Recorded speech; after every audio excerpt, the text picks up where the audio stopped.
আসসালামু আলাইকুম ভিউয়ার্স, জানিয়ে দিব সর্বশেষ সংবাদগুলো।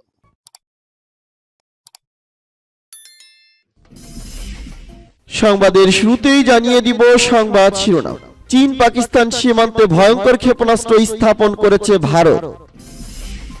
ইউক্রেনকে আল্টিমেটাম রাশিয়া।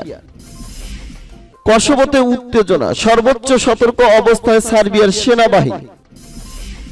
চীনের হুমকির মুখে তাইওয়ানের বড় পদক্ষেপ। এবং জানিয়ে দিব সর্বশেষ গুরুত্বপূর্ণ সংবাদ, কোনো দয়া দেখানো হবে না, বিক্ষোভকারীদের ইরানের হুঁশিয়ারি। এতক্ষণ শুনছিলেন সংবাদ শিরোনাম, এখন শুনবেন সংবাদের বিস্তারিত। তো বন্ধুদের কাছে রিকোয়েস্ট রইল, এই ভিডিওতে একটা লাইক দিবেন, ভালো লাগলে অবশ্যই বন্ধুদের মাঝে শেয়ার করে দেবেন। চীন পাকিস্তান সীমান্তে ভয়ঙ্কর ক্ষেপণাস্ত্র স্থাপন করেছে ভারত।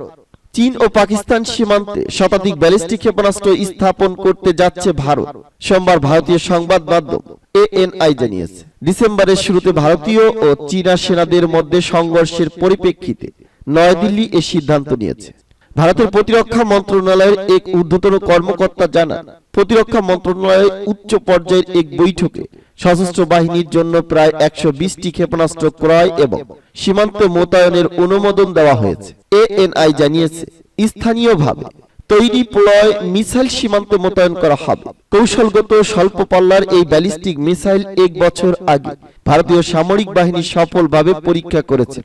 ক্ষেপণাস্ত্রগুলো 150 থেকে 500 কিলোমিটার দূরত্বে নির্দিষ্ট লক্ষ্যবস্তুতে আঘাত হানার ক্ষমতা রাখে। ক্ষেপণাস্ত্রগুলো দিক পরিবর্তন করতে পারে, এ কারণে প্রতিরক্ষা ব্যবস্থার মাধ্যমে এগুলো ধ্বংস করা কঠিন হবে বলে দাবি করছে ভারতের প্রতিরক্ষা মন্ত্রণালয়। প্রলয় মিসাইল তৈরি করেছে ভারতের defence research and development organisation.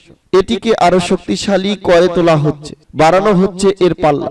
2015 সালে এই মিসাইল তৈরি হলেও প্রয়াত বিপিন রাওয়াত যখন ভারতের চিফ অব আর্মি স্টাফ ছিলেন, সে সময় এটি আরো শক্তিশালী করে তোলার উদ্যোগ নেওয়া হয়। ভারতের প্রতিবেশী এবং ভূ রাজনৈতিক প্রতিদ্বন্দ্বী চীন ও পাকিস্তানের অস্ত্রাগারেও ব্যালিস্টিক ক্ষেপণাস্ত্র রয়েছে। ডিসেম্বরের শুরুতে হিমালয় অঞ্চলের অরুণাচল প্রদেশে ভারতীয় ও চীনা সীমান্তরক্ষীদের মধ্যে সংক্ষিপ্ত সংঘর্ষ হয়। এ ঘটনায় 6 ভারতীয় সেনা আহত হন। গত সপ্তাহে নয়াদিল্লি এক এলাকায় রেকর্ড সংখ্যক সৈন্য মোতায়েনের ঘোষণা দিয়েছে। ইউক্রেনকে আল্টিমেটাম রাশিয়ার। ইউক্রেনকে মস্কোর দেওয়া প্রস্তাব মেনে নেওয়ার আল্টিমেটাম দিয়েছে রাশিয়া। সোমবার রুশ পররাষ্ট্রমন্ত্রী সের্গেই ল্যাভরভ এই আল্টিমেটাম দেন। এক প্রতিবেদনে এ খবর জানিয়েছে কাতার ভিত্তিক সংবাদ মাধ্যম আল জাজিরা।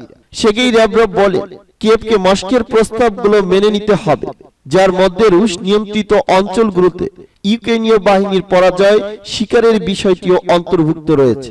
অন্যথায় রাশিয়ার সেনাবাহিনী এ ব্যাপারে সিদ্ধান্ত নেবে। তার ভাষায়, বিষয়টি সহজ, আপনার নিজের ভালোর জন্য প্রস্তাবগুলো মেনে নিন, অন্যথায় রুশ বাহিনী তার সিদ্ধান্ত নেবে। ইউক্রেন ইস্যুতে আলোচনায় প্রস্তুত রাশিয়া।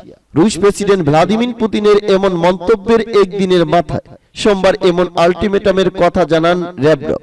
রবিবার পুতিন বলেছিলেন, আমরা গ্রহণযোগ্য সমাধানের বিষয়ে সংশ্লিষ্ট প্রত্যেকের সঙ্গে আলোচনা করতে প্রস্তুত, কিন্তু এটি তাদের উপর নির্ভর করছে। আমাদের দিক থেকে আলোচনা প্রত্যাখ্যান করা হচ্ছে না, এটা তাদের দিক থেকেই করা হচ্ছে। এদিকে ইউক্রেনের মাটি থেকে রুশ বাহিনী প্রত্যাহার না করা পর্যন্ত লড়াই চালিয়ে যাওয়ার অঙ্গীকার করেছে কিয়েভ। একই সঙ্গে জাতিসংঘ নিরাপত্তা পরিষদের স্থায়ী সদস্য পদ থেকে রাশিয়ার অপসারণের দাবি জানান তারা। ইউক্রেনের পররাষ্ট্রমন্ত্রী দিমিত্রো কুলেবা বলেছেন, রাশিয়ার কি নিরাপত্তা পরিষদের স্থায়ী সদস্য থাকার এবং আধো জাতিসংঘে থাকার অধিকার আছে? আমাদের কাছে এটির একটি বিশ্বাসযোগ্য ও যুক্তিযুক্ত উত্তর আছে, না, এই অধিকার তাদের নেই। কসোভোতে উত্তেজনা, সর্বোচ্চ সতর্ক অবস্থায় সার্বিয়ার সেনাবাহিনী।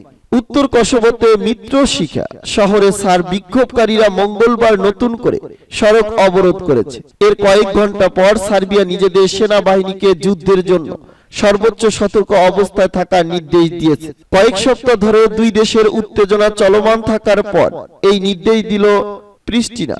ব্রিটিশ বার্তা সংস্থা রয়টার্স এই খবর জানিয়েছে। কসোভোর জনসংখ্যার সংখ্যাগরিষ্ঠ আলবেনীয় জাতিগোষ্ঠীরা 1998 থেকে 99 সালে যুদ্ধের পর সার্বিয়া থেকে বিচ্ছিন্ন হয় কসোভো। স্বাধীন রাষ্ট্র হিসেবে কসোভোকে স্বীকৃতি দেয়নি সার্বিয়া। সোমবার শেষ রাতে সার্বিয়ার প্রতিরক্ষা মন্ত্রণালয় এক বিবৃতিতে বলেছে, সাম্প্রতিক ঘটনাবলীর পাল্টা পদক্ষেপ এবং কসোভো সার্বিয়ায় আক্রমণের পরিকল্পনা করছে বলে ধারণা থেকে প্রেসিডেন্ট আলেকজান্ডার ভুচিক সার্বিয়ার সেনাবাহিনী ও পুলিশকে সর্বোচ্চ সতর্ক থাকার নির্দেশ দিয়েছেন। বিবৃতিতে আরো বলা হয়েছে, আতঙ্কের কোনো কারণ নেই, কিন্তু উদ্বেগ রয়েছে। 10ই ডিসেম্বর থেকে কসোভোর উত্তরাঞ্চলে সরবরা মাত্রভিকা শহরে প্রবেশ ও বের হওয়ার পথে একাধিকবার রোড ব্লক বসিয়েছে। সাবেক সাব পুলিশ সদস্যকে গ্রেপ্তারের পরে পুলিশের সঙ্গে গুলি বিনিময় হয়েছে। আলবেনীয় সংখ্যাগরিষ্ঠ কসোভোর উত্তরাঞ্চলে প্রায় 50,000 সার্ব বসবাস করে। তারা সার্বিয়ার সরকার বা রাষ্ট্রকে স্বীকৃতি দিতে দেয়। তারা বেলগ্রেডকে নিজেদের রাজধানী মনে করে। এদেরকে সমর্থন দিচ্ছে সার্বিয়া। কসোভোর সরকার এক বিবৃতিতে বলেছে, অপরাধী চক্রের সঙ্গে সংলাপে লিপ্ত হতে পারে না কসোভো এবং স্বাধীন চলাচলে ফিরিয়ে আনতে হবে। রাস্তায় কোনো ব্যারিকেড থাকবে না। তারা দাবি করছে তাদের পুলিশ প্রস্তুত রয়েছে, কিন্তু তারা ন্যাটোর শান্তিরক্ষী বাহিনীর অপেক্ষায় আছে। চীনের হুমকির মুখে তাইওয়ানের বড় পদক্ষেপ। চীনের হুমকির মুখে বড় পদক্ষেপ নিয়েছে তাইওয়ান। মঙ্গলবার দেশটির বাধ্যতামূলক সামরিক সেবার মেয়াদ 4 বছর থেকে বাড়িয়ে 1 বছর করা হয়েছে। চীনের ক্রমবর্ধমান শত্রুতাপূর্ণ আচরণের কথা উল্লেখ করে এই সিদ্ধান্ত ঘোষণা করা হয়েছে। ফরাসি বার্তা সংস্থা এএফপি এ খবর জানিয়েছে, শি জিনপিং এর অধীনে গত কয়েক বছরে তাইওয়ানের উপর চাপ প্রয়োগ বাড়িয়েছে বেইজিং। ইউক্রেন রাশিয়ার আক্রমণের ফলে তাইওয়ানেরও উদ্বেগ বেড়েছে। তাদের আশঙ্কা, চীন ও রাশিয়ার মতো তাইওয়ানের ভূখণ্ড একীভূত করার চেষ্টা করতে পারে। এক সংবাদ সম্মেলনে তাইওয়ানের প্রেসিডেন্ট সাই ইং ওয়েন বলেন, তাইওয়ানের বিরুদ্ধে চীনের ভীতি প্রদর্শন ও হুমকি আরো স্পষ্ট হচ্ছে। কেউ যুদ্ধ চায় না, কিন্তু শান্তি আকাশ থেকে পড়বে না। তিনি বলেন, দ্রুত ও সবসময় পরিবর্তন পরিস্থিতির চাহিদা পূরণে 4 মাসের সামরিক সেবা যথেষ্ট নয়। আমরা সিদ্ধান্ত নিয়েছি 2024 সাল থেকে সামরিক সেবার মেয়াদ পুনরায় 1 বছর করার সিদ্ধান্ত নিয়েছি। প্রেসিডেন্ট বলেছেন, 2005 সালের 1 জানুয়ারি থেকে জন্ম নেওয়া পুরুষদের এই নতুন বর্ধিত মেয়াদ কার্যকর হবে। তাইওয়ানে বাধ্যতামূলক সামরিক সেবা খুব জনপ্রিয় নয়। এক সময় নৃশংস সামরিক স্বৈরাচারের অধীনে থাকা তাইপো প্রগতিশীল গণতন্ত্রের দিকে ধাবিত হওয়ার পর থেকেই সামরিক সেবা জনপ্রিয়তা হারাতে থাকে। আগের সরকারগুলো বাধ্যতামূলক সামরিক 1 বছর থেকে কমিয়ে 4 মাসে নামিয়ে আনে। এই সেবার মূল লক্ষ্য স্বেচ্ছাসেবী বাহিনী তৈরি করা। কোনো দয়া দেখানো হবে না, বিক্ষোভকারীদের ইরানের হুঁশিয়ারি। নীতি পুলিশের হেফাজতে কুর্দি তরুণী মাসা আমিনির মৃত্যুর পর থেকেই হিজাব বিরোধী বিক্ষোভ অব্যাহত রয়েছে ইরানে। 100তম দিনে এসেও বিক্ষোভ অব্যাহত রাখার ঘোষণা দিয়েছে বিক্ষোভকারীরা। এবার সরাসরি বিক্ষোভকারীদের হুমকি দিয়েছে ইরানের প্রেসিডেন্ট ইব্রাহিম রাইসি। তিনি ইরানের বিরুদ্ধে ষড়যন্ত্রকারীদের কোনো দয়া দেখানো হবে না বলেই হুঁশিয়ারি দিয়েছেন। তেহরানে দেওয়া এক ভাষণে রাইসি বলেছেন, সবার জন্যই জাতীয় অঙ্গীকার বা অভ্যর্থনার পথ খোলা, তবে যারা শত্রুতা করছে তাদের কারো প্রতি কোনো দয়া দেখানো হবে না। এই আন্দোলনে নিরাপত্তা বাহিনীর সদস্য সহ শতাধিক মানুষ নিহত হওয়ার খবর পাওয়া গেছে। হাজারো মানুষকে গ্রেপ্তার করেছে ইরান প্রশাসন। একটি বিদেশি মানবাধিকার সংস্থার মতো হিজাব বিরোধী আন্দোলনে জড়িত সহিংসতায় এখন পর্যন্ত 450-এরও বেশি মানুষ নিহত হয়েছে।